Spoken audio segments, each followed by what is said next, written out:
Michigan's going to crack that nut 3 times in a row this upcoming season. Hello and welcome back, everybody, to the Dependent Fanatic channel. I got my trusty Nutcracker here.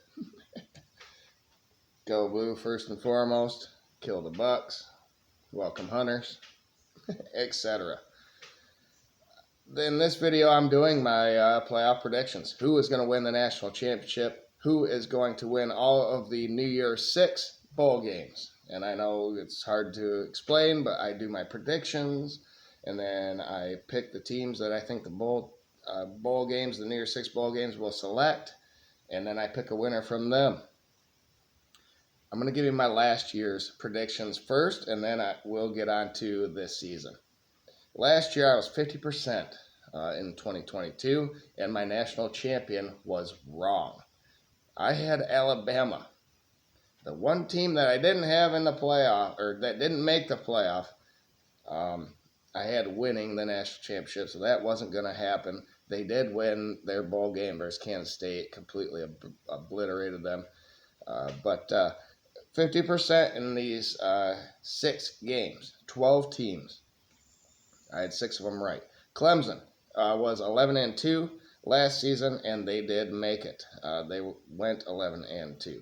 And eventually 11-3, they lost that game to Tennessee, a team that I did not have in here. But Notre Dame, I had 10-2, and I was completely wrong. They were 9-4, but Marshall and Stanford losses, I did not expect them to happen. I thought they would make a New Year's 6 bowl game.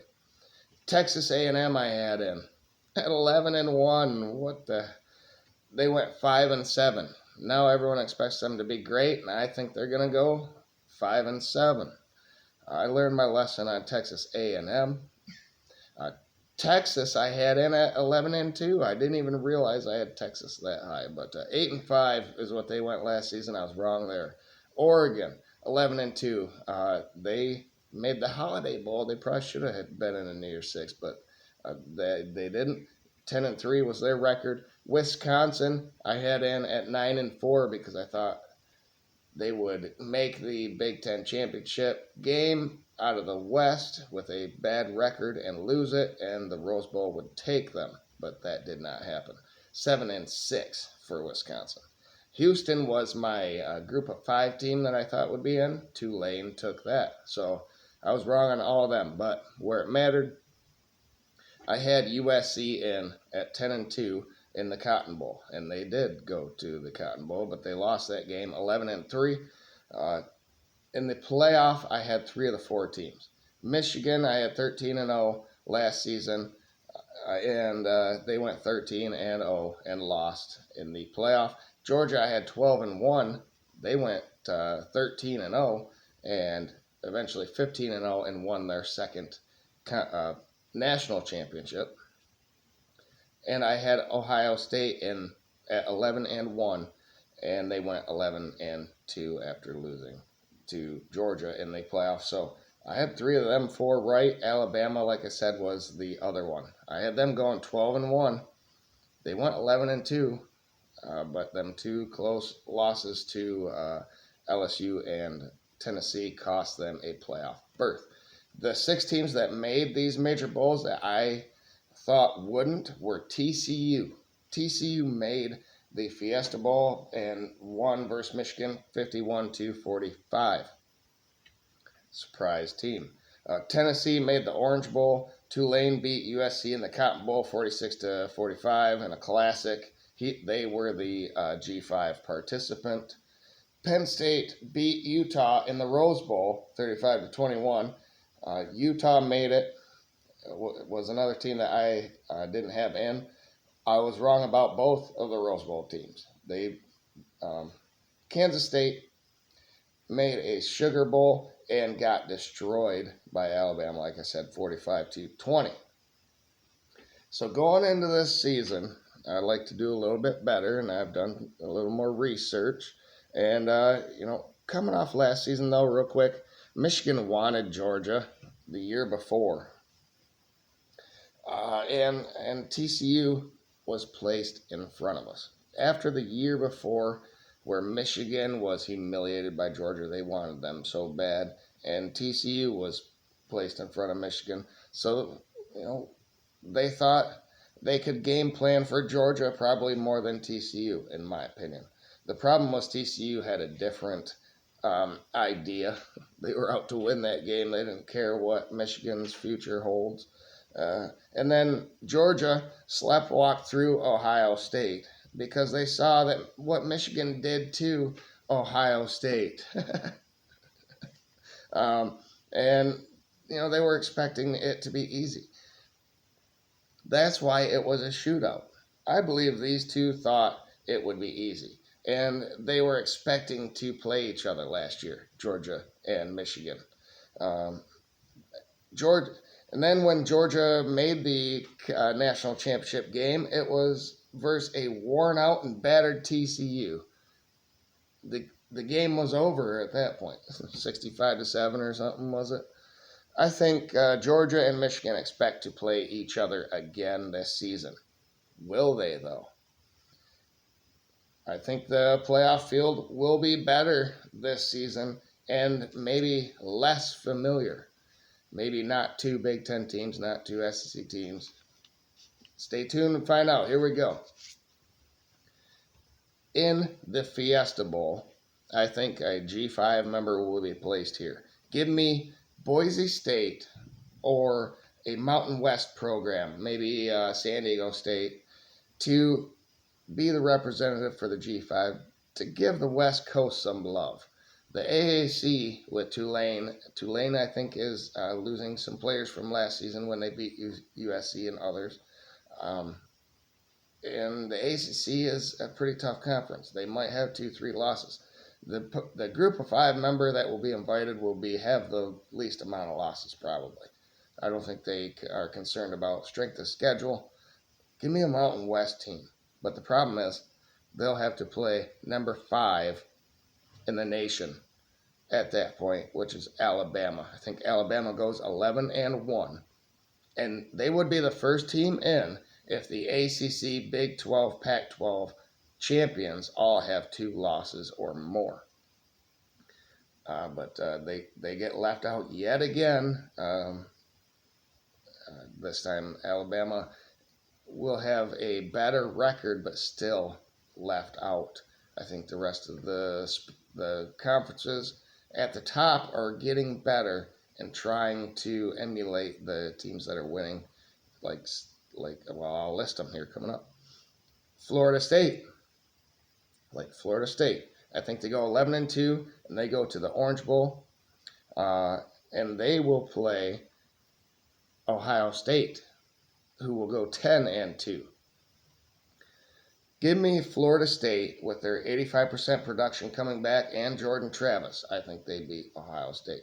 Speaking of teams that beat Ohio State, I think Notre Dame will in Week 4, and I have Notre Dame in the Peach Bowl at 10-2 this season.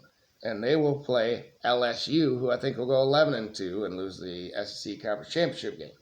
Brian Kelly versus his old team. And I think he proves why he left Notre Dame for LSU and wins that game. Better talent. Sam Hartman, they do have that win versus Ohio State, I predict. But the rest of the team around them, it just isn't capable enough to beat LSU in the Peach Bowl. And then the fourth non-playoff game is the Cotton Bowl. And I have Utah 11-2 versus Clemson 10-3. The Pac will be remembered because of Utah. Kyle Whittingham has that program humming out there, and I think they will make a statement in this game versus Clemson. That's always what Utah has had to do. They have to prove themselves to be worthy. I mean, it took them a long time to join the Pac-12. Now it's dismantling. They're being left behind, possibly. Well, actually, I think they're going to the Big 12. But I think they make a statement here. Dabo is a great coach, too. But I think that program has slipped a little bit. Give me Cam Rising and Utah to win the Cotton Bowl. Here we go. The 2 playoff games are the Sugar Bowl and the Rose Bowl, which is kind of fitting for Georgia and Michigan, isn't it? In this Sugar Bowl, because they are number 1, will be Georgia, 13-0. I think they get the choice of playing the Sugar or the Rose, and they pick the Sugar, which is fine with Michigan. They'll take the Rose. See where I'm going with this? I think number 4, the team that will play Georgia, is Texas. A rematch from 2019 where Texas won in that game versus Georgia. So that'll be an interesting rematch, Quinn Ewers, if Texas can be back. I'm going way in on Texas this year. I have them in a playoff.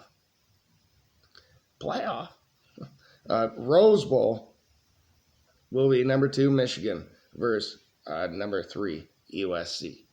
Michigan can get revenge in the Rose Bowl over past atrocities, especially versus USC. And it's a Rose Bowl versus natural opponents, Big Ten, Pac-12, soon to be in the same conference. Michigan must win this game, or USC might think they can come in and run roughshod, or at least get a bump up in the Big Ten hierarchy coming in. So we got to put them in their place, and I think we will. J.J. McCarthy is the key. With the rest of the squad being so dominant, they will get to the playoff regardless, in my mind. But J.J. can win playoff games if allowed to practice it during the regular season competition. Caleb Williams for USC gets all the opportunity at USC, but they remind me of Ohio State with a quarterback. Ohio State might have the better defense, though, than USC. So I think Michigan can handle USC, and Georgia gets Texas. Whoever the quarterback for Georgia is, they will have experience at this point and an SEC championship under their belt. Texas doesn't have enough talent, and Georgia rolls Texas. Ewers has a talented team, and they are still in the Big 12. So that should help. It's literally now or never for Texas to be back. Before they join the SEC, I forgot that I had Texas 11-2 last year. What was I thinking? This time, I think they go 12-1 and win the conference championship. I'm doubling down, but Georgia beats them. So that sets up the rematch that both Michigan and Georgia, I think, are expecting, and probably half of the college football world. They're 1-2 in most polls. I think Michigan remembers what it was like 2 years ago. They remember what it was like last year. Georgia's riding high, lost some talent. You got to keep rebuilding, to stay on top, and 3-peat is going to be very, very difficult. It's the last time there will be a 4-team playoff.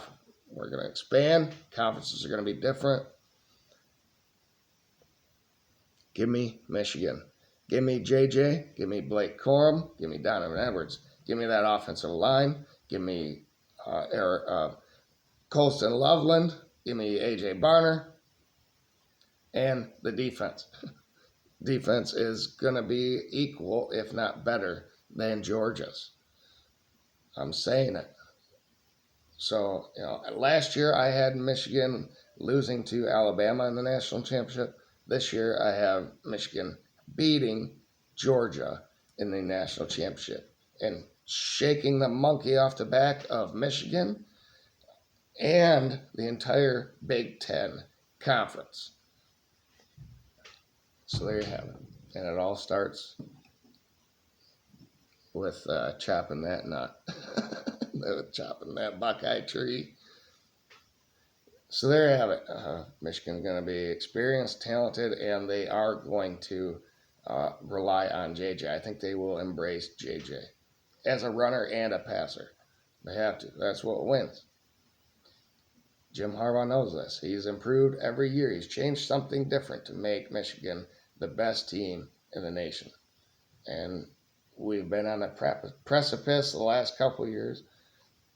It's time. It's Michigan's turn. So thank you, everybody, for tuning in and watching. Remember to like the video if you haven't already. Subscribe if you have not. Thank you if you have. We got like 160 some subscribers. I want to give a shout out to Mark Rogers, the voice of college football. He is awesome. I love his channel. I get a lot of information from him. John D'Adamo, all them guys on the voice of college football. Tony Altmark, Tim Pringley. He's got like 20 different team channels. Corey Brada. Greg for the Nebraska channel. Sorry, mosquitoes. Dang it. Got my garage door open. It's time to shut it now. So, you put in the comments who you think are going to be in the playoff and who is your national champion. What are your 12 teams that will be in the New Year's Six? Let me know that too down below. Thanks, everybody, and have a great day.